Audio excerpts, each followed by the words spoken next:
Good morning, everybody on YouTube. This is Rick Thomas from Obsolete Video Services. Hey guys, today I'm assessing some work I'm doing for a customer. This is a Sony skip field reel-to-reel video machine, as I spoke of yesterday in a previous video. These were pretty prevalent from 1967 to almost 1969. It was very early video format. It's a skip field type of format. It's a one field recording video system.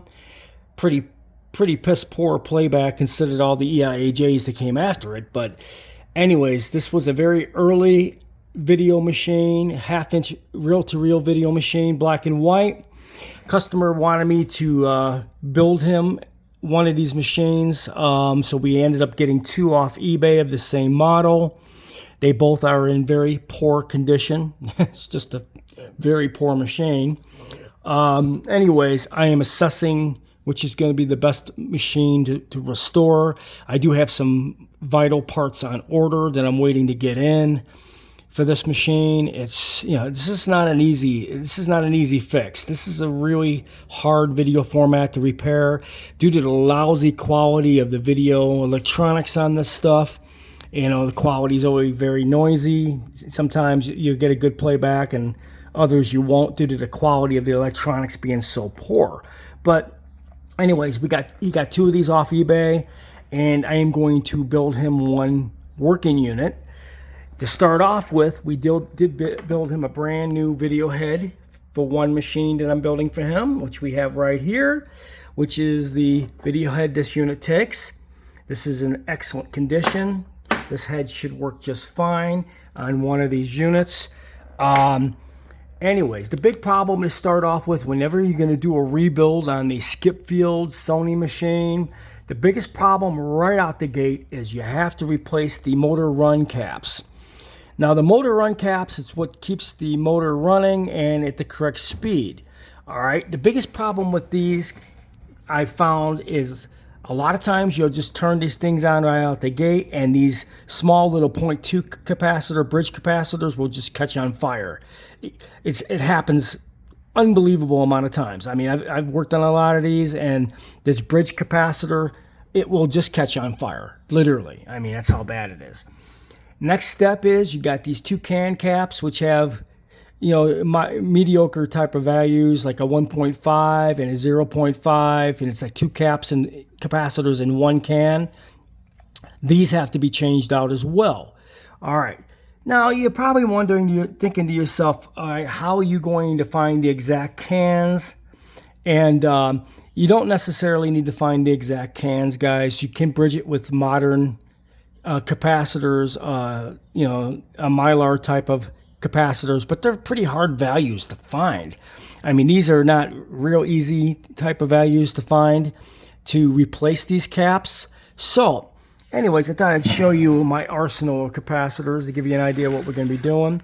As you can see, we have bridge caps. These are 2.5s. Okay. These are 2 microfarads. Okay, and then of course that bridge cap right there is a 0.2, and we have some right here which are 0.2s. Okay, so I have pretty much all the general values to replace these 3 caps, and just have to bridge them on the straps. Just got to see how they're connected, so that way you can bridge them on the straps, and you can replace those caps due to the fact they're absolutely no good. Every time we're working on one of these machines, either this capacitor caught on fire, these capacitors are always bad, and so I don't even bother anymore. I just change them out immediately once I start working on something like this. Anyways, guys, it's not an easy machine to fix, and it's a very poor, low-grade quality machine. As you can see from the resistors and the capacitors, it's not the greatest quality of machine, but you get what you can get out of it, once you get it up and running. I do have to build this guy a bridge breaker box, which I did get those, which is great because I just got those today. Or not today, I'm sorry, last week. And these I always get in bulk when I need them, because sometimes you need to make one or more breaker boxes. These are boxes you can get online for electronics. They seal with screws. So I will put RCA connectors and connect the actual 9-pin plug to the box. All he's got to do is plug it in and connect it to the RCA, and he's ready to transfer videotapes. So we did get some the boxes in this week, which are for actually doing the breaker box that I'm going to have to make for this guy. So it's a little bit of a process. It's not a fast thing. Doing one of these takes time, guys. It's not a, you could do it in one day type of thing. It is very, it's very mediocre and complicated because of the problems that these decks have. But we're going to start off by replacing caps and see which machine is actually going to work properly. I'm pretty sure my best bet is it's going to be this one. This one looks a lot cleaner. It's in much better shape. So we're going to do that, and then once we get the machine up and running, we'll be able to see if we can get some video out of it, or get it playing properly for video to be playing out of it.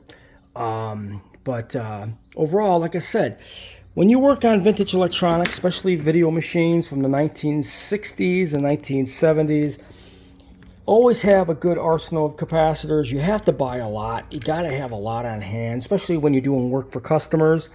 I get an awful lot of people who throw me the most bizarre stuff to fix.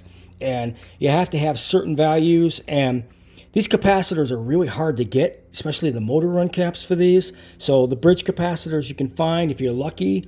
And I just happen to be lucky to find a good stock off eBay. And I bought enough to where I have a good supply to actually fix the motor runs on these things. But anyways, this is a skip field machine. I did in a previous video that it's not compatible with EIAJ in any shape, form. So if you have a machine like this, you actually have to have a skip field machine to play those tapes. So hope you enjoyed this video.